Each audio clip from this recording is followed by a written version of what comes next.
Welcome back to True Crime with Shannon, where I cover missing persons, unsolved cases, crime news, and more. All right, so I got a bit of an update on Michael Valva, but before I get into that, let me pull up today's missing persons poster, as I like to feature a missing persons poster with as many of my videos as I can. Today's missing person is a missing child. This is Aryiana Godsby. She is 16 years old.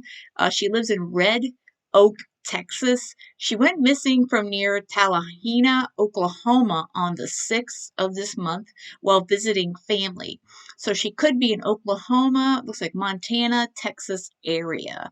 If you have seen her, you can please contact, looks like Joseph Godsby, 940-389-5466. Lacey Godsby, 940-389-8652, or you can contact the Tribal Police Choctaw National Dispatch at 580-920-1517. So if you are in the Red Oak, Texas area or Oklahoma area and have seen this 16-year-old child, please do contact the authorities. So, we're finally going to get back into getting some more justice for little Tommy Valva. And there's a bit of an update on Michael Valva. He's serving his sentence in an upstate prison. So this is from Newsday. Patch also had an update on it. Again, those seem to be the two main non-television news that have been covering this case. And this was updated January 4th. Ex-NYPD officer Michael Valva was transferred to an upstate prison to serve his sentence of 25 years to life for unaliving his 8-year-old son, Thomas Valva, by forcing him to sleep in an unheated garage in freezing temperatures, a prison record shows. Valva, 43, spent Christmas and New Year's Eve in the Elmira Correctional Facility, a maximum security state prison located in Chemung County, according to the New York State Department of Corrections and Community Supervision. Wow, I'm glad that he is he enjoyed rather his holidays in a maximum security cell.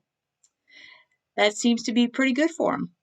It says Valva was transferred from the Suffolk County Jail in Riverhead to the upstate prison on December 15th, days after he was sentenced to the maximum on his conviction of second-degree unaliving and child endangerment charges, according to the department's online inmate locator. John Laturco, one of the attorneys who represented Valva at trial, said Wednesday that co-counsel Sabato Capone has filed a notice of appeal of Valva's conviction. A not yet assigned appellate attorney will handle the appeal. All right, well, we already figured he was going to be appealing. I mean, they already pretty much told us that. But it's nice to know that he spent his holidays in a nice warm jail, or not so warm jail. See, it said, in addition, we prepared an affidavit for Michael Valva requesting an assignment of counsel since he remains indigent, Laturco said in an email. The second department in Brooklyn will review the notice of appeal and application for assignment of counsel for Michael Valva. That process could take several months. Once 18B appellate counsel is appointed, we would hope and expect that the appellate counsel would consult with the trial attorneys to discuss our options on potential issues for appeal. I hope they have no form of rush on this, the appellate court there on this.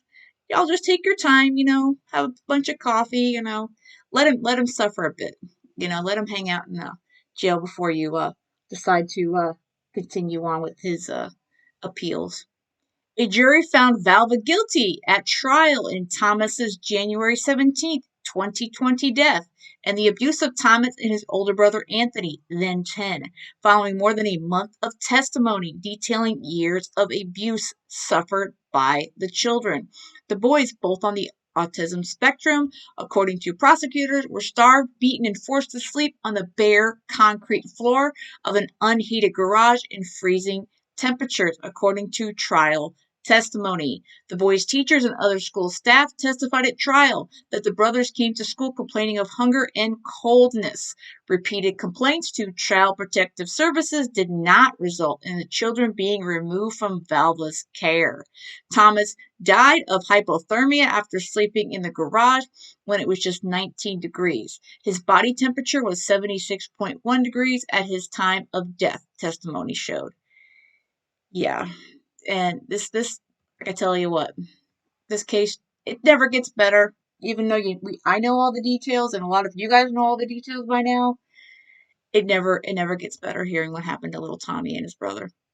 Prosecutors presented more than 30 witnesses and a trove of video and audio evidence from an extensive home video surveillance system, which took jurors inside of the Valva household in the time leading up to Thomas's death. Valva's defense attorneys had argued Valva was not guilty of unaliving because he had not shown depraved indifference toward Thomas's life, and instead had been a loving and concerned father who was involved in his education and provided for the boy to receive religious instruction and to play organized sports. What a bunch of crap. Come on, Michael, you're just full of it. Come on. You didn't care about anybody but yourself. Valva's co-defendant and ex-fiancée, Angela Polina, 45, who prosecutors have said also forced the boys to sleep in the garage, is set to go on trial next month on the same charges. She has pled not guilty. She is set to have jury selection begin on February 21st at this point, unless something changes. So February 21st, we're all going to be right there to watch her get hers. Is what Thomas, like I said, Thomas's justice for him and his brothers are not done. We have to deal with Angela, and that's not even all of it. We got CPS. We got the judge who gave Michael the custody. I mean, there's just this is one of those cases that, it just seems like it's just never going to end. And it's a sad situation for this kid.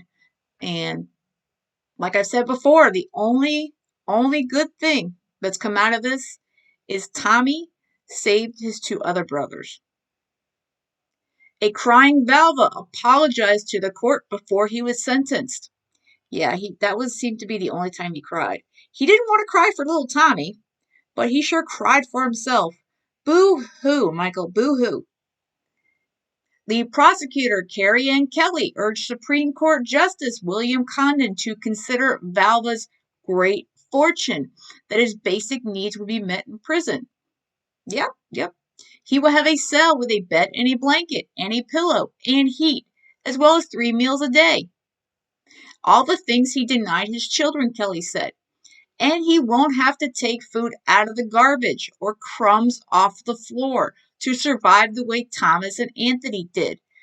Yeah, Michael, you have it a lot better than the way you treated those two little boys. You are not going to have to go hunting through the garbage.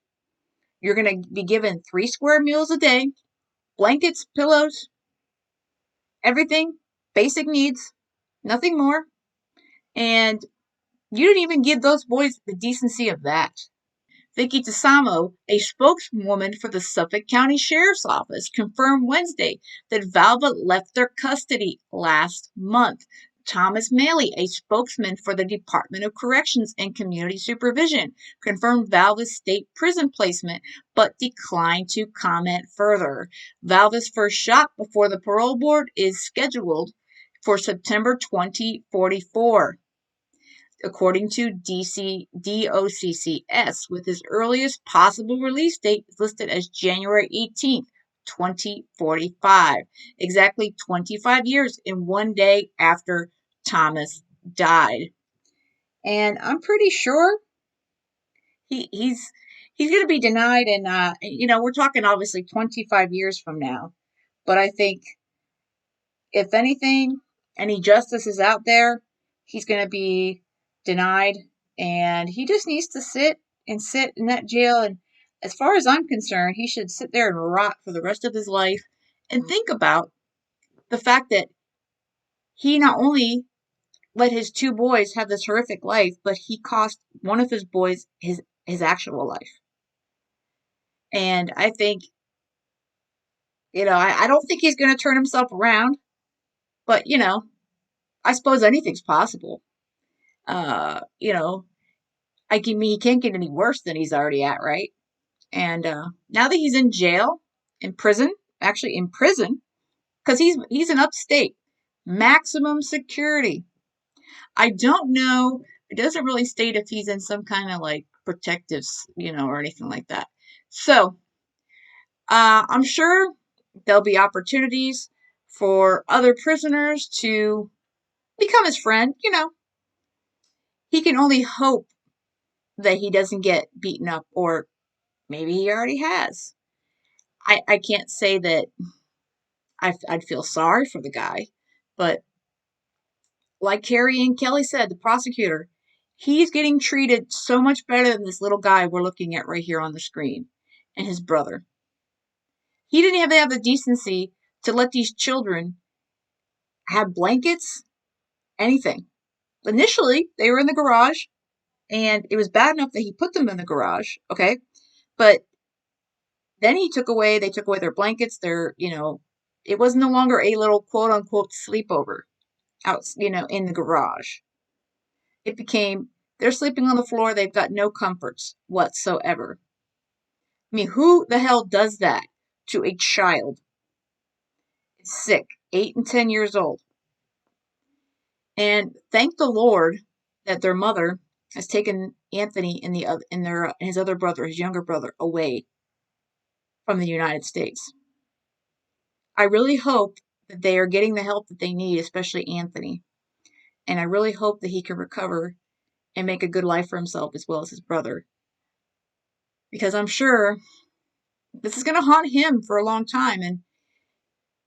And I mean, I just feel so sorry for the mother and the two boys, really. But as far as Michael's concerned, I'll be honest, I just hope he rots in jail. Now, we got Angela.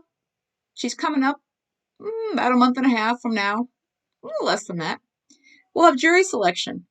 The only sad part is we're not going to get to see any of this stuff in video. We're going to have to follow it the same way we did follow Michael Valva's trial. And I thank Newsday, the Patch, and all the other local Long Island news stations for covering this. This is this important case. This truly is. I really wish this would become national news. This was an ex-NYPD cop who did this to this young child and his brother. Zero excuse. And another CPS failure. And another failure from another judge. It's sick. Like I said before, it's reminiscent of Harmony Montgomery. But I think it's worse because this child on the screen asked his school and a CPS worker, he asked them straight out one day, I need help. And he told them exactly what was going on back at home. And you know what they did? Nothing. They did nothing for Tommy and his brother Anthony. That CPS worker should be ashamed of himself or herself. Truly. I wish I knew who they were, because I'd call them on the carpet for sure.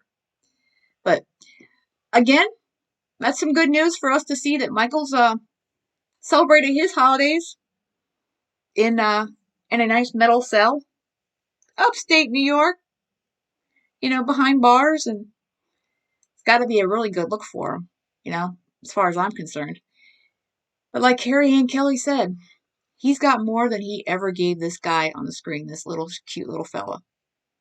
And that's a shame. It truly, truly is. All right, guys. Just wanted to get that one out there for you. I still think about this little guy all the time. And like I said, the justice has only come part way for Tommy. More justice is coming, little guy. More justice is coming. All right, guys, if you would hit the like button on your way out, it helps this video get traction. We need to get this story out there more. especially with Angela's trial coming up next month. We really need to get folks to learn about Thomas Valva's story. We truly, truly do. All right, guys, have a great one. And most of all, stay safe.